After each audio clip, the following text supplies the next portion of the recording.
Alhamdulillah selesai sudah program ziarah peka, iaitu projek kesihatan asnaf, yang mana pada kali ini telah diadakan di Kampung Amir Hulu dan juga Kampung Amir Hilir di Kota Putera. Alhamdulillah kita dah berjaya menyantuni dan membantu seramai 6 keluarga di Kampung Amir Hulu dan juga Amir Hilir ini. Saya Tengku Hamid bin Raja Sulaiman, pengurusi GPKK Amir Hulu, wakili daripada Amir Hilir. Dengan ini mana saya mengucapkan terima kasih kepada Muslim kerana datang untuk memberi sedikit sumbangan kepada pesakit-pesakit, iaitu dengan pampers dan susu.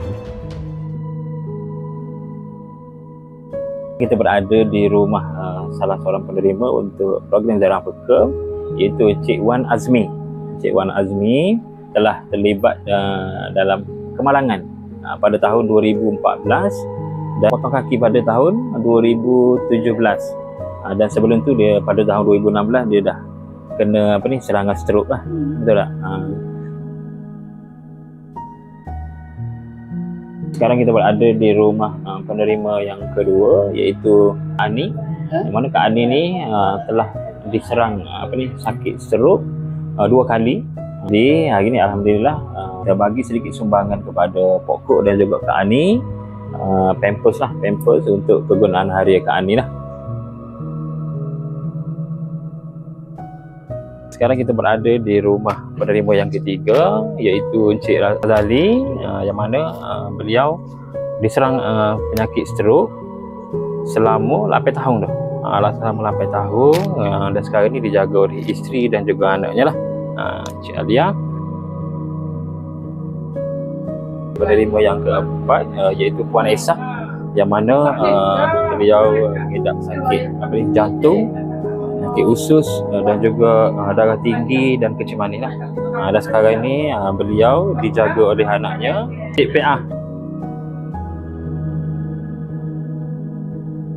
Sekarang kita berada di rumah penerima yang kelima, iaitu Puan Zawiyah binti Rahman, yang mana beliau diserang penyakit stroke selama 15 tahun.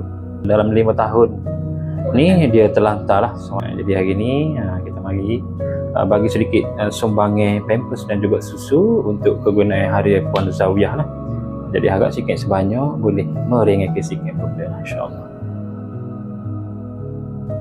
Sekarang kita berada di rumah penerima yang ke-6 bersama dengan Puan Cik Rahmah.